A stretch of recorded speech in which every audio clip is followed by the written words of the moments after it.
먼저 축복하고 하나님의 말씀을 전하기가 얼마나 감사한지 몰라요. 아멘. 먼저 일단 축복해놓고 그 다음에 말씀으로 두들겨 팰 거거든. 오늘 은혜 주신 하나님의 말씀은요, 마태복음 12장 31절부터 37절입니다. 마태복음 12장 31절부터 37절, 저와 여러분이 한 절씩 교독하겠습니다.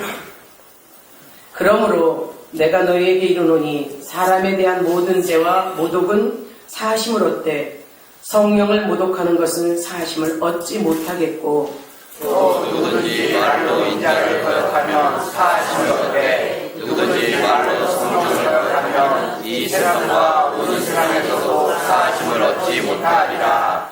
나무도 좋고 열매도 좋다 하든지 나무도 좋지 않고 열매도 좋지 않다 하든지 하라. 그 열매로 나무를 아느니라.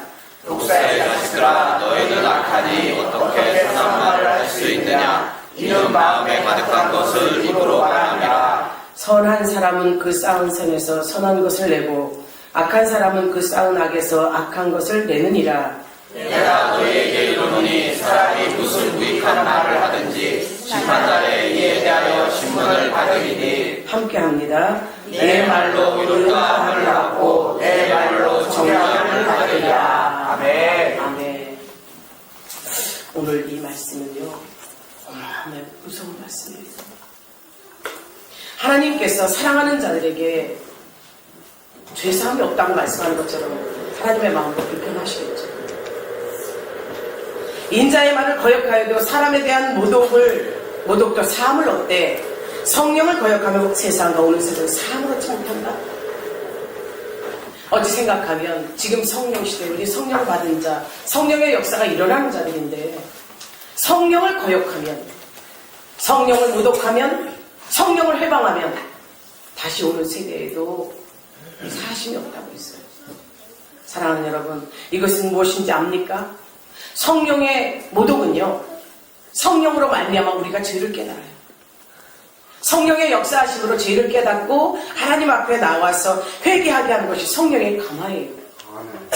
근데 그 성령의 감화를 막는다, 부정한다, 인정하지 않는다는 거예요. 그렇기 때문에 하나님도 예수님도 그 말씀에 거역하고 회개하면 사함을 얻으되 이 성령의 모독과 성령의 회방의 죄는 절대 사하심이 없다고 하는 말씀인 거죠. 하나님의 사역을, 성령의 역사를 거부하는 자가 자초하는 것이 사함이 없는 거예요. 정말 이 사함이 없다는 것에 저는 많이 가슴이 벌벌벌 떨리고, 뭐랄래요, 한 2주간 가까이 10하루예요. 10하루 동안 너무너무 힘들게 살았어요. 힘든 일을 보냈죠. 얼마 전이었어요. 아니, 확실하게 3월 6일날 저녁 기도 시간이었습니다. 하루에 3번씩 시간을 정해놓고 기도를 하고 있어요. 어찌됐든 기도하는 것은 하나님과의 나와의 관계요, 교회를 위한 사역을 맡은 자로서의 본분이요, 성도들을 다스려야 되고 양육해야 되는 이 지도자로서의 사명이고 해야 될 일이었기 때문에 저는 시간을 정해놓고, 항상 정해놓고, 우리 교회의 사역자들이 그래서 힘든 거예요. 절대 사역하면서 기도 시간 정해놓고 이 기간, 이 시간 안에 기도하지 않으면 안 된다는 것을 제가 목회 철칙으로 갖고 있거든요. 기도하는 시간이었어요. 이 정확하게 이 3월 6일날 기도를 하면서 하나님께 기도하는 거예요. 이런저런 기도를 하다가 우리 성도들 기도를 하게 됐어요. 성도들 한 사람 한 사람을 놓고 기도하는 거예요. 제가 이제 성령의 감동을 받은 걸 말씀드리는 겁니다. 한 사람 한 사람을 놓고 다 기도를 하는 중에 제가 그런 기도를 해요. 하나님이 사랑하는 이 열린 교회의 성도들이 누구 몇 명이 이렇게 모여서 예배를 드리는데, 하나님, 왜 우리 교회 성도들은 부자가 없네요? 부자가 없다 보니까 다 직장 생활을 해요. 예배 시간에도 직장 때문에 못 올 때도 많고, 이렇게 직장 문제로 이렇게 하고, 돈도 넉넉한 사람들이 없고, 제가 가진 게 많으면 성도를 막 주고 싶을 정도로 이런 마음이 들어요. 제가 이렇게 기도를 하네요. 이것은 영의 사정의 이 기도인 것 같아요. 성도들의 마음을 내 생각에서 우러나서 하는 게 아니라 영적으로 기도를 시켜서 이제 성도들 사정을 낱낱이 하나님께 아뢰고 있는 중이에요. 그러던 중에 하나님께서 이런 말씀을 하는 거예요. 제 마음의 감동. 저는 이것을 성령의 음성이라고 생각했어요. 성도들을 잘못 가르쳤어요. 성도들을 잘못 가르쳤고 하나님의 것을 구별하지 않고 곳간이 채워지고 가르통이 넘치길 원하느냐? 이런 음성을 듣는 거예요. 성령의 감동입니다. 여러분들이 또 착각해서 성령님이 소리를 질러서 이렇게 했더니 아니다. 제 마음에 성령님이 계시잖아요. 그 성령님이 말씀하시는 것이 그거예요. 성도들을 잘못 가르쳤어. 성도들을 잘못 가르쳤고 하나님의 것을 구별하지 않고 곳간에 채우지도 않으며 어떻게 가르통과 곳간이 채워지기를 바라느냐. 제가 다시 묻습니다. 잘 모르겠는데요. 하나님 무슨 말씀이세요? 그때 말씀합니다. 믿음이 있다고 하면서 왜 하나님의 것을 구별하지 않느냐? 이 말씀 또 주시는 거예요. 그러면서 이런 마음이 또 드는 겁니다. 세상의 법도 지키지 않으면 벌을 받는데 하나님의 법도 지키지 않으면서 무슨 복을 기대하느냐? 제가 너무너무 떨렸어요. 떨리고 이것이 정말 답답한 지경에 온 거예요. 예배에 꼭 필요한 것이 있죠. 예배 속에 말씀은 하나님이십니다. 하나님을 만나러 오면서 여러분에게 드려야 될 것이 기도와 찬양과 예물이라고 저 여러분에게 가르쳤습니다. 성경 말씀을 들어서 말씀을 할 때 하나님 앞에 올 때는 기도하며 찬양하며 경배드리며 하나님께 예물을 가져갑니다. 제물이라고 했습니다. 제사에 제물이 빠지는 것이 있으니까. 이렇게 가르쳤으면서도 성도들이 예물을 드릴 시간을 주지 않았다는 거예요. 제가 성도들에게 그렇게 가르치면서 예물 줄 시간을 주지 않았다는 것 제가 다시 생각해봐요. 아닌데 주일날 대예배 때 예배드리면 이렇게 이거로 생각을 했어요. 그때 생각나는 것이 주일 저녁 예배, 수요 저녁 예배, 목요일 치료 은사 예배, 금요일 금요 철야 예배. 이 예배 때마다 말씀이 선포되지요. 하나님의 축복의 말씀이 가고 또 치료의 역사가 일어나고 그런데 감상이 없다. 그 시간을 주지 않았다? 저를 책망하시는 거예요. 저를 책망하시면서 주시는 이 말씀을 저는 이렇게 생각했어요. 그날 저녁에 화요일이었거든요. 정영수 권사님을 이제 차량 운행하면서 장로님을 따라서 제가 갔어요. 차 안에서 얘기를 하고 싶은데 못하는 거예요. 차 안에서 얘기를 못하고 있다가 돌아오는 길에 장로님한테 제가 얘기했어요. 성령의 감동이 이렇게 왔는데 어떻게 하면 좋죠? 장로님 생각이 저랑 똑같은 생각으로 온 거예요. 목사님, 성령의 감동이랑 어쩔 수는 없는데 생각해보세요. 우리 성도들이 저녁 예배에 나오는 사람들 몇 명 되지 않는데 그 몇 명 되지 않는 사람들한테 예물을 준비해라 뭐라고 하면 또 안 나오면 어떻게 합니까? 긍정도 부정도 할 수 없었어요. 왜? 장로님 말도 사람의 생각으로 맞고 하나님은 나에게 말씀하셨으니 그 말씀을 인정할 수가 없는 거죠. 그러니까 답답한 마음에 집에 와서 생각을 고쳐먹었어요. 맞다. 그래. 교회의 부흥을 원하시는 하나님은 성도들이 이것들로 시험 들어서 나오지 않도록 하지 않으신 하나님이 아니신 거야. 저는 이렇게 생각을 했어요. 이렇게 생각을 했는데 잘못된 거죠. 왜? 새벽 기도 나와서 기도를 하는 거예요. 새벽에 이 기도하는 시간이 비몽사몽간일 때도 성령의 음성이 가장 정확하게 들리고 말씀을 정확하게 줍니다. 그때 가만히 앉아서 기도하고 한참 지난 때예요. 주의 음성이 나긋하게 들려요. 내가 삼위 하나님이냐? 깜짝 놀라는 거죠. 네? 성령 회방제는 사람이 없다. 이 말씀 딱 받은 거예요. 제가 말씀을 찾아봅니다. 마태복음 12장으로만 제가 딱 기억이 났지 생각이 안 나서 다 찾아봐요. 근데 이 말씀을 주는 이스라엘 백성들이 하나님 예수님이 이적과 표적을 보이면서 예수님의 메시아로서의 그 구원 사역을 이루어갑니다. 그러나 바리새인들과 서기관들이 믿지 않아요. 나세렛 목수의 아들 요셉의 아들일 뿐이고 그의 장성하는 모습을 봤어요. 예수님이 귀신을 내쫓고 병을 고치고 말씀을 천국이 도래할 거라는 말씀을 선포하는데 이들은 믿지 않아요. 그런 와중에 예수님이 귀신을 내쫓는 사건이 일어나죠. 그때 바리새인과 서기관들이 뭐라 그랬는지 아세요? 저가 귀신의 힘을 입어서 귀신을 내쫓았다고 얘기합니다. 사랑하는 여러분, 이때 예수님이 하신 말씀이 이거예요. 너희들이 성령의 역사를 알고 성령의 일하심을 안다면 이미 이 순간 귀신을 내쫓은 게 성령님이란 건 너희들 안에 이미 하나님 나라가 와 있다. 아멘. 그런데 너희들이 인정하지 않기 때문에 너희들은 독사의 자식이라는 거예요. 하나님이 하신 일에 대해서 알지 못하고 그것에 판단과 정죄를 하는 너희들 독사의 자식이라는 거예요. 사함이 없다는 말씀을 하시는 겁니다. 저에게 이 말씀을 드려주면 제 생각이 정말 잘못됐다는 걸 알고 그날 저녁에 3일 예배했어요.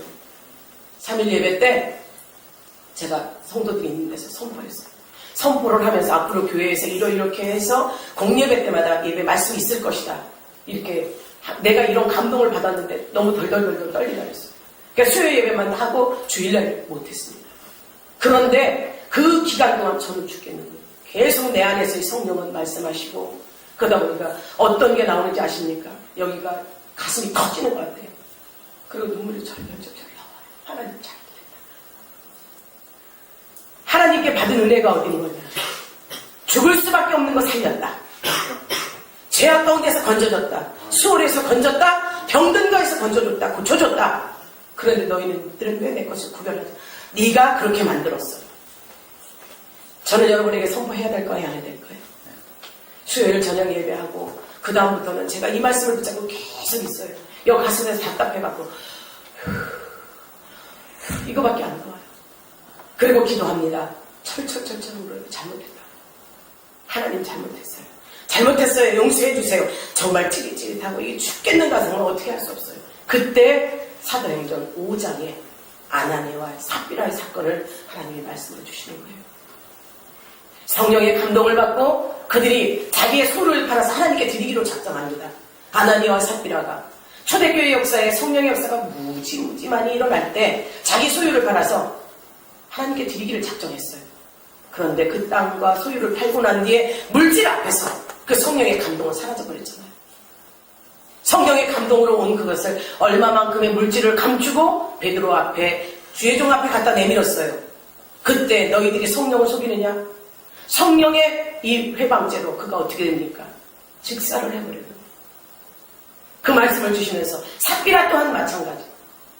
남편이 속인 것도 모르고 동일하게 합작을 한 그가 즉사를 했어요. 저 즉사하지 않을까? 엄청 염려했습니다. 염려는 이미 저에게 말씀으로 주셨고 말씀으로 주시면서 성도들을 가르치라고 한 거예요. 그리고 요나를 생각나게 하십니다. 요나가 하나님의 말씀을 주고 가라는 곳이 어디였어요? 하나님의 말씀이 선포돼야 될 니느웨 땅으로 가라고 했건만 그는 자기 앞에 눈에 보이는 현상을 쫓아 다시스로 바뀌었어요. 니느웨에 선포된 하나님의 말씀을 선포하지 않고 다시스로 간 그가 어떻게 됩니까?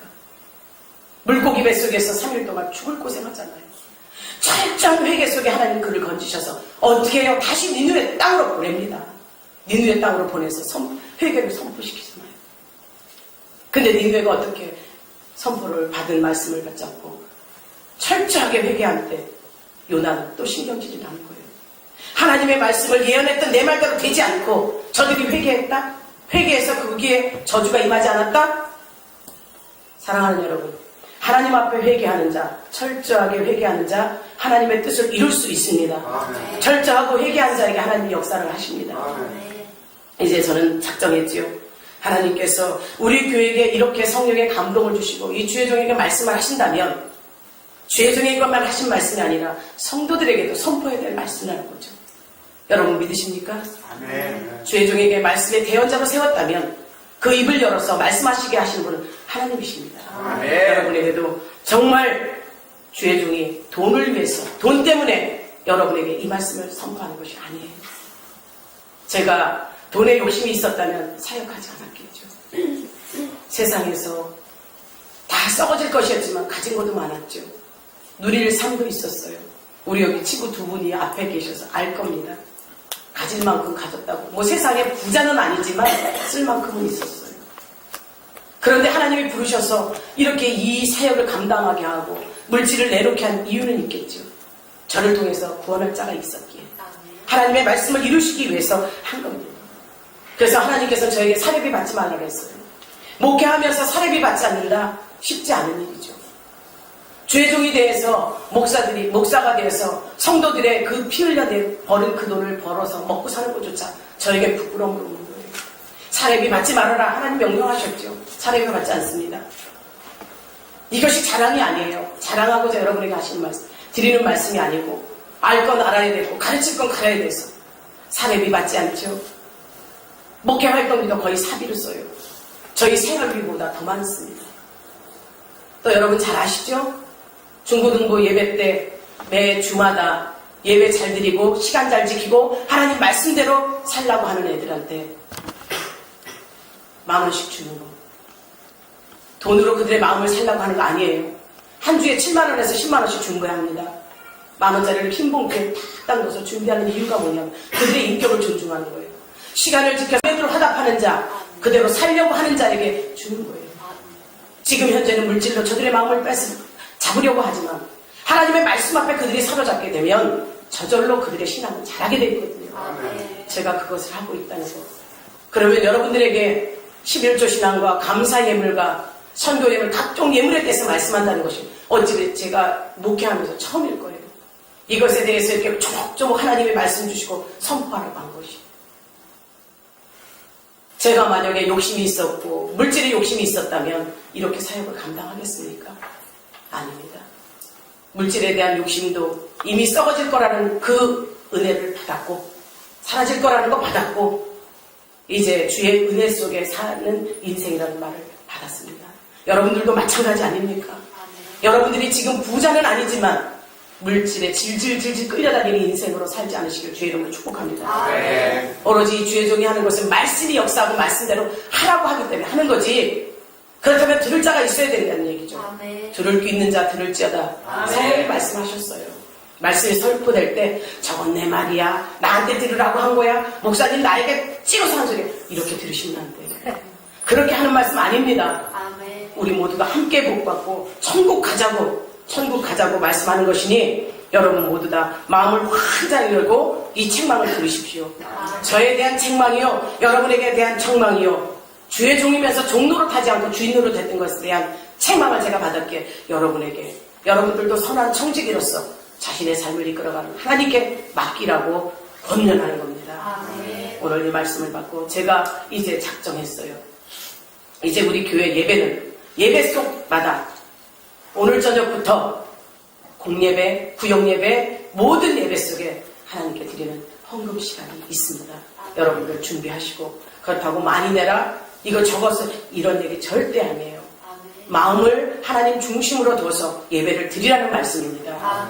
우리 교회가 그것이 지금 여기까지 왔으면서 그 교육이 안 돼 있는 걸 책망하셨기에 제가 말씀을 받으면서 여러분의 말씀을 증거합니다. 교회 안에서는 갖가지 예물들이 있죠. 그러나 하나님께 드려야 될 예물의 근거가 11조, 하나님이 가장 강조하신 거죠. 11조 예물은 신명기 14장 27절에 보면 이 예물은 하나님께 대한 신앙 고백으로 하나님을 만나러 갈 때 쓰는 모든 경비를 11조라고 했어요. 근데 여러분이 알아야 될 것이 있습니다. 여러분의 소득의 10 중에 하나를 하나님께 드리는 것을 11조로 알고 있죠. 맞지 않습니까? 그럼 여러분의 소득의 10 모든 것은 다 하나님 거라는 얘기예요. 하나님께서 여러분에게 생명 주셨잖아요. 생명을 잃으면 모든 걸 다 잃었다 그랬어요. 생명 주신 하나님이 창세기서에서 인간을 흙으로 빚으시고 코에다 생기를 불어넣은 생명으로 우리 인생들을 만들었어야 그럼 생명의 주관자 누구실까요? 하나님이시죠. 하나님께서 생명을 주셨고 그 수고와 노고를 해서 먹고 마시고 입고 다스리고 정복하라 했어요. 그러면 여러분의 수고와 노고 피땀 흘려서 번 돈이 누구 것일까요? 하나님이 만든, 하나님이 주신 땅과 그 모든 것에서 내가 일할 수 있는 능력도 주신 거예요. 그러면 우리가 확실히 알 것은 내가 일해서 번 돈이 다 내 것 아니에요. 하나님 것이에요. 근데 하나님이 분명히 말씀하셨습니다. 너희들이 9개는 가져서 너희들이 먹고 너희들이 써. 그러나 그 중에 하나는 내 것으로 구별하라. 이것이 11조예요. 이 구별하는 것이 하나님 앞에 예배 드리러 오면서 갖고 오면서 써야 될 예물이 11조라는 거죠. 여러분 11조 신앙을 완전히 경험하셔서 여러분의 삶이 11조로 말미암아 하나님께 드릴 것으로 말미암아 시험 들지 않기를 바랍니다. 11조가 온전히 드려지는 자의 삶은 하나님께서 물질적인 면 책임지신다는 사실. 성경은 약속했어요. 성경이 근거입니다. 율법이 있기 전에 고대 족장들도 하나님께 구별한 예물이 있어요. 창세기 14장 20절에 가면 아브라함이요 롯의 가족을 구하는 사건이 일어나죠. 그가 소돔과 고모라 땅에 살면서 그 주변 가나안 땅에 있는 왕들의 공격을 받아요. 롯이. 그래서 그 가족들이 다 끌려가고 재물까지 빼앗겼어요. 이것을 한 아브라함이 가나안 땅에 있는 아브라함이 318명의 가수를 데리고 가서 그들을 구해와요.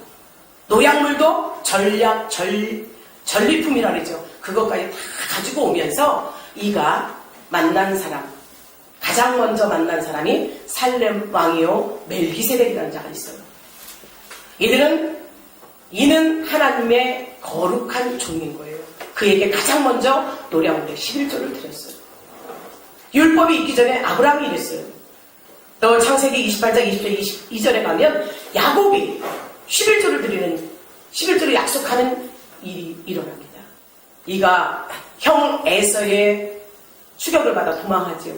도망길에 베델에서 사닥다리가 내려와 돌베개를 베고 잠잘 때 사닥다리가 내려와 천사가 오고 내려갈 때 그가 거기가 하나님의 기둥이요 하나님의 집이라고 고백을 해요. 그러면서 그가 조건부 약속을 합니다. 하나님, 내가 지금 도망길이지만 다시 이 길로 돌아오게 해주면, 나를 먹게 해주면, 나를 입게 해주면, 나를 잘 자게 해주면 내가 하나님께 11조를 구별해 드리겠다고 해요. 조건부 약속이지만 분명히 율법이 선포되기 이전부터 하나님 앞에 11조가 드려졌어요. 사랑하는 열린가족 여러분, 여러분에게 주어진 것이 하나님께서 주신 것이 확신이 있다면 11조는 하나님 앞에 온전히 드리시기를 주의 이름으로 축복합니다. 네. 말라기서 3장 7절에서 10절입니다. 제가 여러분에게 읽어드릴게요. 말라기 3장 7절에서 10절 이 11조에 대한 규례가 확실하게 나와 있습니다. 만군의 여호와가 이르노라 너희 조상들로부터 너희가 나의 규례를 떠나 지키지 아니하였도다. 그런즉 내게로 돌아오라. 그리하면 나도 너희에게로 돌아가리라 하였더니 너희가 이르기를 우리가 어떻게 하여 돌아가니까 하는도다. 사람이 어찌 하나님의 것을 도둑질하느냐. 그러나 너희는 나의 것을 도둑질하고도 말하기를 우리가 어떻게 주의 것을 도둑질하였나이까 하는도다. 이는 곧 11조와 공헌물이라. 너희 곧 온 나라가 나의 것을 도둑질하였으므로 너희가 저주를 받았느니라. 만군의 여호와가 이르노라 너희의 온전한 11조를 창고에 들여 나의 집에 양식이 있게 하고 그것으로 나를 시험삼아 내가 하늘문을 열고 너희에게 복을 쌓을 곳이 없도록 붙지 아니하나 보라. 아멘. 하나님을 시험해보래요. 하나님의 곳간에 너희들의 소득의 일을 들여서 하나님을 시험해보라. 시험해보라는 단어가 성경상에 하나님을 시험하라. 여기 한 군데밖에 없어요. 하나님을 시험하지 말라. 하나님의 말씀에 명령에 준행하라. 이렇게 하지 시험하라는 데가 없어요. 근데 시험해봐라. 너희 등의 가루통과 기울통을 채운다 말씀하십니다. 진정 사랑하는 여러분, 도적질하고 천국 간다는 소리 들어보셨습니까? 도적질은 뭡니까? 죄지요. 죄의 싹스 뭡니까? 사망이죠. 도적질했다면서 하나님 분명히 도적질한 자 천국 갈 수 없다는 거 확실하게 주어지는 것이 이겁니다. 요한 1서 3장 8절 죄를 짓는 자는 마귀에게 속하나니 마귀는 처음부터 범죄함이라 하나님의 아들이 나타난 것은 마귀를 멸하려 하심이라. 아멘. 하나님의 것을 도적질해서 죄를 짓게 했어요. 죄를 짓게 해서 이들이 하나님을 떠나 하나님의 백성이 아닌 죄의 백성으로 지옥 끌려가게 하는 것, 지옥으로 끌어가려고 하는 것이 마귀의 일이라는 거예요. 하나님의 것을 도둑질해서 예수 믿고 온전히 하나님 것을 드린다고 했거늘 하나님 것을 도둑질했다 하면서 지옥 가는 백성이 되어서는 안 되지 않겠습니까? 사랑하는 여러분, 하나님 앞에 11조 빼먹은 것이 죄요, 죄의 싹은 사망이라면 그가 갈 것 분명히 지옥입니다. 우리 열린교회 모든 가족들은 정말 하나님 앞에 온전히 드려서 죄의 싹을 사망으로 갖지 않으시길 주의 이름으로 축복합니다. 네. 11조의 또 근간은 민수기 18장 21절 32절로 말합니다. 제사장과 레위인이 함께 나누는 거예요. 모든 수사는 하나님께로부터 온 거라고 했어요. 하나님께로 온 것이 하나님 것이기에 그 중에 하나를 구별하여 레위인에게 드려요. 레위인이 누군지 아십니까? 이스라엘 백성들이 가나안 땅에 들어갔어요. 지파를 나누어주지요. 분깃을 나누어주는데 12지파 모두에게 여호수아가 분깃을 나눠줘요. 어느 지파는 어느 땅, 어느 지파는 동쪽, 서쪽, 어느 지역에 이렇게 나눠가지고 다 줘요. 근데 12지파 중에 한 지파, 레위 지파는 땅을 주지 않습니다. 오직 그들은 11지파에서 나오는 소득의 11조를 받아서 그것으로 먹고 살을 했어요. 그럼 레위인들이 하는 일이 뭐냐? 하나님의 전에서 수종드는 자, 봉사하는 자, 주의 종들인 거죠. 주의 종들과 제사장들에게 드리는 11조. 이 레위인은 11조를 받아서 자기도 11조를 하나님께 드리는 거예요. 그 드린 것으로 이웃들과 나누는 것이 11조의 의미입니다. 그렇다면 제사장들에게 드려서 제사장들의 생활을 하고 그들의 사례비로 그들이 먹고 살고, 또한 제사장은 본인이 받은 11조로 하나님께 드려서 그것을 이웃들과 나누는, 가난한 자, 소외된 자들에게 나누는 것이 11조입니다. 여러분들이 이 11조에 대해서 확실히 안다면 정말 하나님 앞에 온전히 드리는 11조의 주인공들이 다 되시길 주의 이름으로 축복합니다. 네. 이것을 구약에서만 말한 것이 아니에요. 신약 마태복음 23장 23절에서 11조에 대해서 더 강화시켰어요. 예수님이 오시고 난 뒤에 11조에 강화시킨 것이 서기관들과 바리새인들은요, 하나님의 것을 정확하게 구별해 달았어요. 11조도 드리지요, 일주일에 2번은 금식하지요, 하나님의 약속의 시간을 다 지키지요, 철저하게 지킨다고 얘기해요. 근데 예수님이 말씀하시니 뭐라고 말씀하시십니까? 너희가 박하와 해양과 근처의 11조는 드리되 율법에 더 중한 바 정의와 긍의와 믿음을 버렸도다. 이렇게 증언해요. 이것은 믿음 없이 그저 해야 될 일이니까 형식적으로 의식적으로 드렸다고 말씀합니다. 정성이 빠졌다고 말씀하는 겁니다. 믿음과 사랑과 긍휼의 마음과 이것이 아니라 다 빠진 것으로 너희들이 드리고 온전하지 않다는 거예요. 하나님 앞에 드려지는 예물은 온전해야 돼요. 거룩해야 돼요. 완전해야 됩니다. 그런데 이들은 형식적이요, 외식적이요, 사람을 의식한 11조를 드렸다는 거예요. 제가 예전에 섬기던 교회에서는요, 11조 예물을 드리면 제일 많이 낸 순서대로 이름이 적혀 있어요. 이러다 보니 도전은 돼요. 도전은 되는데 어느 정도 시간이 지난 뒤에 내 이름이 뒤로 밀린다? 속이 상해요. 시험이 들어가요. 하나님 앞에 드려진 것은요, 나를 드러내고자 드리는 것이 아닙니다. 여러분의 삶을 드려야 되는데 못 드리니까 물질로라도 양심의 가책을 느껴서 양심대로, 양심의 발로 해서 하나님께 드리는 거예요. 사랑하는 우리 열린 가족들은 확실하게 11조의 개념을 알고 하나님 앞에 책망받지 않으시기를, 예물의 많고 적음을 바라시는 하나님은 아니에요. 마음과 정성과 온 마음을 다해서 내게로 오라는 하나님의 말씀으로 받으십시오. 그렇게 받는 자가 복되신 줄 믿습니다.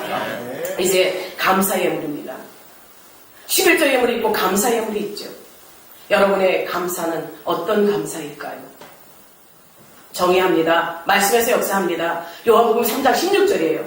하나님이 세상을 이처럼 사랑하사 독생자를 주셨으니 이는 저를 보고 믿는 자마다 영생을 얻게 하려 하심이라. 아멘이에요. 우리를 사랑해서 죽을 수밖에 없는 우리에게 사랑하는 독자를 보내서 그 인생, 그 피의 능력으로 우리에게 영생을 주셨어요. 그런 분한테 감사하지 않고 있습니까? 나는 죄인이여 죽을 수밖에 없는 자, 그를 살리셔서 여기까지 오게 하셨는데 어떻게 감사하지 않습니까? 또 말씀하시죠. 누가복음 11장 13절입니다. 너희가 악할지라도 좋은 것을 자식에게 줄 줄 알거든 하물며 하늘아버지께서 좋은 것을 너희에게 주지 않겠느냐? 아멘. 감사는 또 다른 감사를 낳는다고 했어요.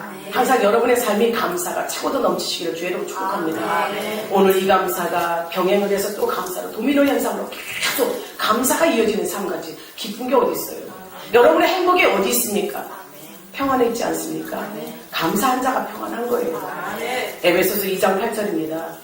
은혜에 의하여 믿음으로 구원을 받았고 이것은 너에게 난 것이 아니라 하나님의 선물이라. 은혜 받은 자, 죽을 수밖에 없는 자, 믿음으로 구원받았다. 하나님의 선물이라는 게 어떻게 감사하겠어요? 진정 저와 여러분의 삶 가운데 하나님의 사랑으로 전적으로 받은 우리가 감사해야 될 조건은 너무나도 많습니다. 그런데 감사를 잊고 살지요. 감사해 말을 하면서 감사를 잊고 살아요. 하나님 앞에 나와 기도합니다. 하나님 병 들었어요. 고쳐주세요. 고치면 하나님께 충성하겠습니다. 하나님 문제가 생겼어요. 이 문제를 고쳐주세요. 해결해주세요. 하나님 그럼 충성하겠습니다. 하나님께서 나에게 물질을 많이 주시면 이 물질을 가지고 충성하겠습니다. 봉사하겠습니다. 이렇게 하죠. 처음의 마음과 다른 게 뭔지 아십니까? 화장실 갈 때의 마음과 나올 때의 마음이에요. 성도들이 해결 안 받아요. 죄 문제, 질병 문제, 또 자녀 문제, 범사 문제를 해결받죠. 해결받으면 그거로 끝이에요. 저는 성도들에게 기도 제목을 받을 때가 많아요. 목사님 이것이 이렇게 기도 제목이 있어요. 기도 받습니다. 기도하지요.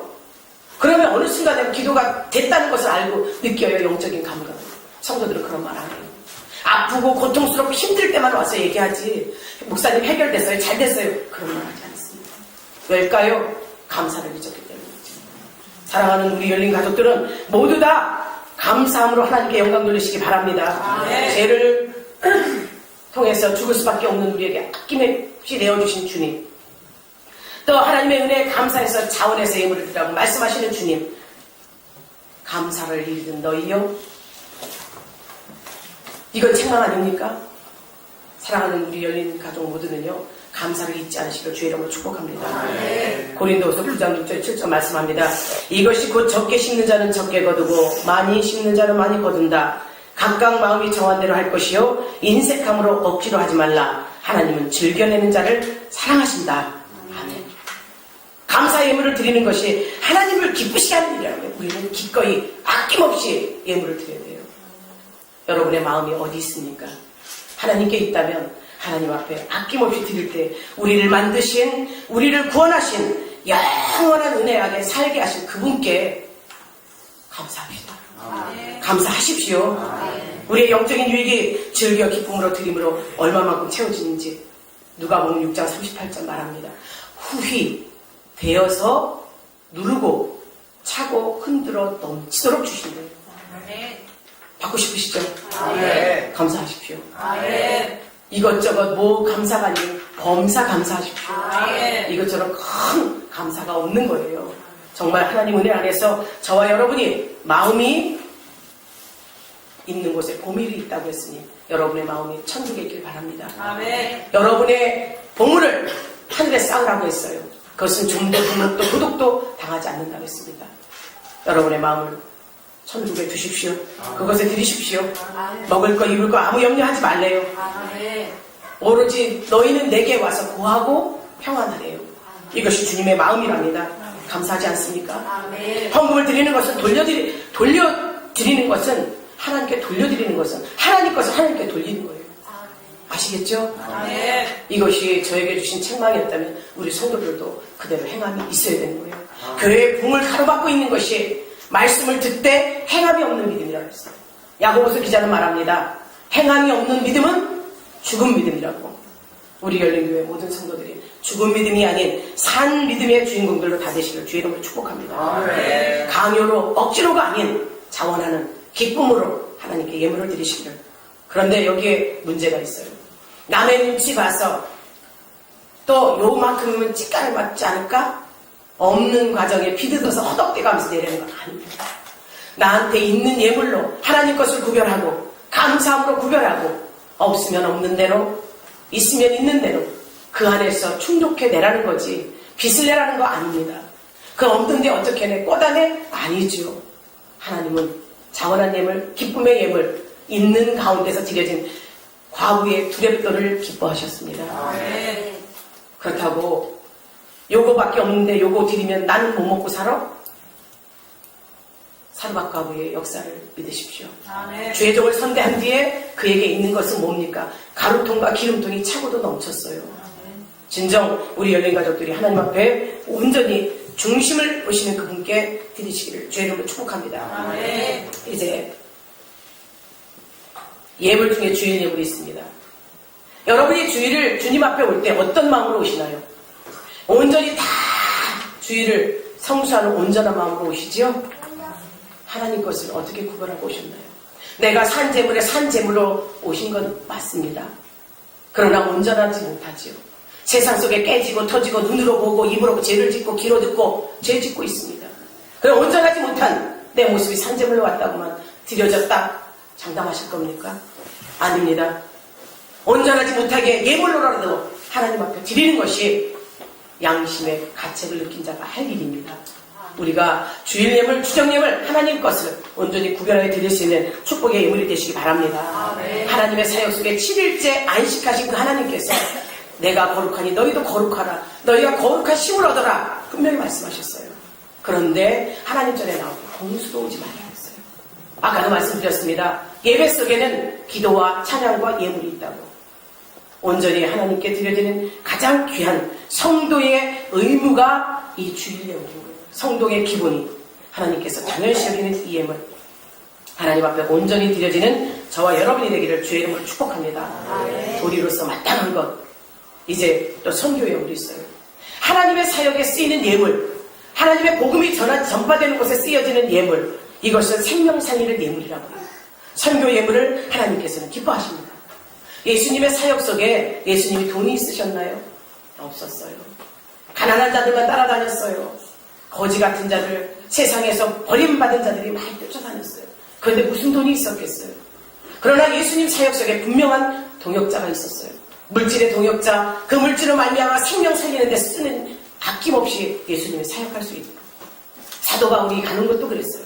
사도 바울이 전도 여행을 3차 여행 다닐 때까지 계속 동역자를 붙이십니다. 빌립보에 가서는 루디아가 붙죠.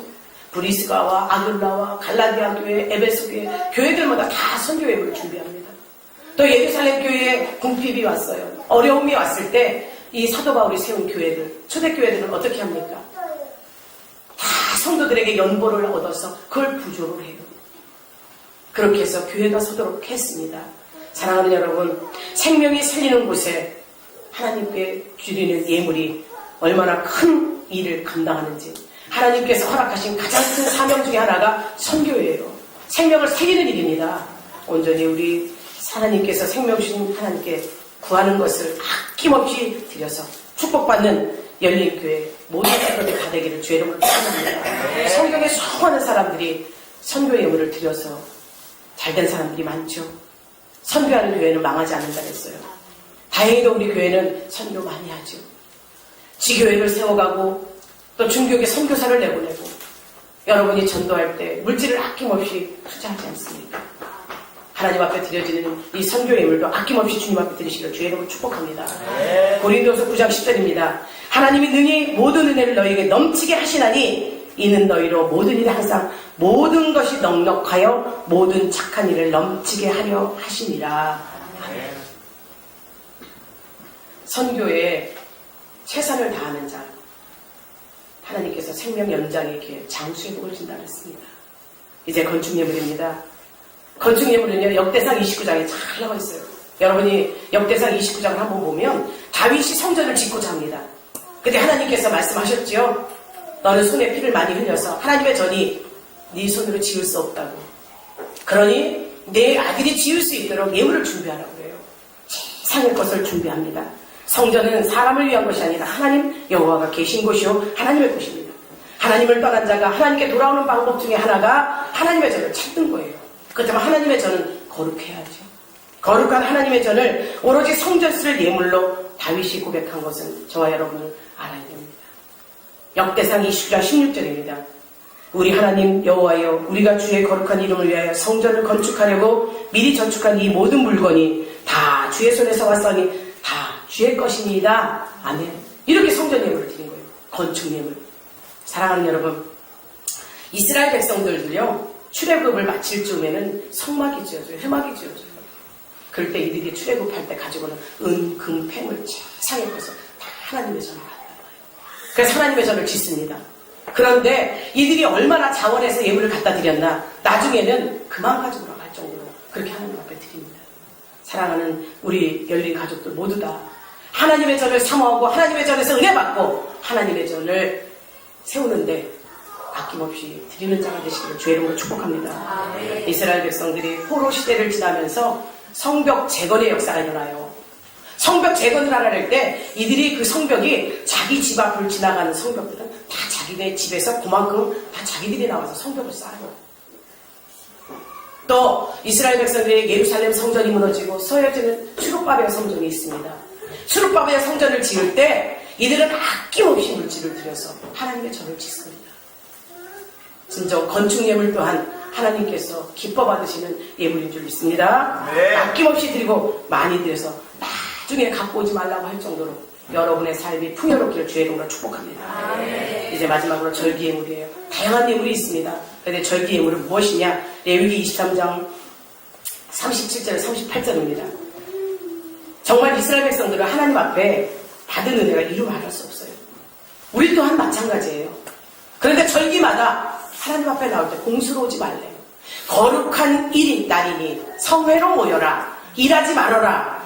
그러나 하나님 앞에 공수로오지 말라 했어요. 6월절, 초막절, 장막절, 칠칠절 이들에게는 8가지 절기, 나팔절까지 있습니다. 지금 이 시대 우리에게는 3번의 절기가 있죠. 부활절 있죠. 성탄절 있죠. 추수감사절 있습니다. 적게는 매축감사절까지 있죠. 이때 절기에 나로 나된 것은 하나님의 은혜라는 확신이 여러분에게 있으셔서 하나님의 것을 구별하는 자들이 되시기를 주의 이름으로 축원합니다. 하나님의 것이요 하나님께서 주신 것인데 내가 내 것으로 내가 다시고 내 맘대로 쓰다 보면 허비가 돼요. 필요하지 않은 것에 많이 셉니다. 물질을 다스릴 수 있는 능력을 달라고 여러분이 먼저 하나님께 드리십시오. 드려서 여러분의 삶을 주관하신 주님으로 말미암아 물질을 관리할 수 있는 다윗을 선대해서 부자된 바르실레처럼 물질의 거부, 믿음의 거부, 온전히 우리 열린교회 모든 성도들이 하나님 앞에 점도 없이 흠도 없이 티도 없이 재물을 드리시기를 주의 이름으로 축복합니다. 재물 없는 제사는 없다고 했습니다.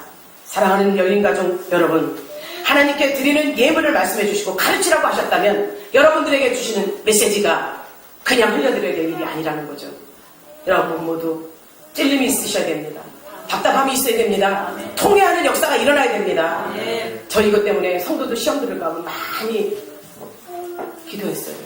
하나님, 어떻게 내 것이라 여기고 있는 저들을 말씀으로 가르쳐서 자원하게 해야죠. 그것도 있습니다.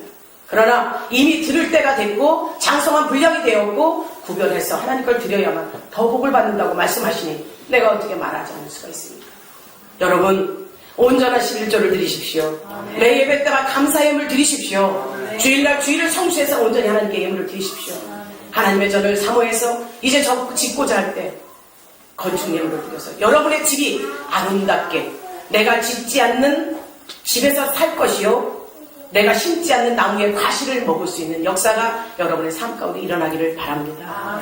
이제 4월 1일이면 부활절이에요. 여러분에게 절기 예물을 말씀드렸어요. 나를 위해서 죽으시고 부활하신 그 주님 앞에 무엇을 아끼겠습니까? 여러분 아끼지 마시고 주님 앞에 부활절 확실하게 만날 수 있는 기회를 하나님께 기쁨으로 드리십시오. 하나님께서 기쁘시게 받은 예물을 분명히 기억하신다고 했어요.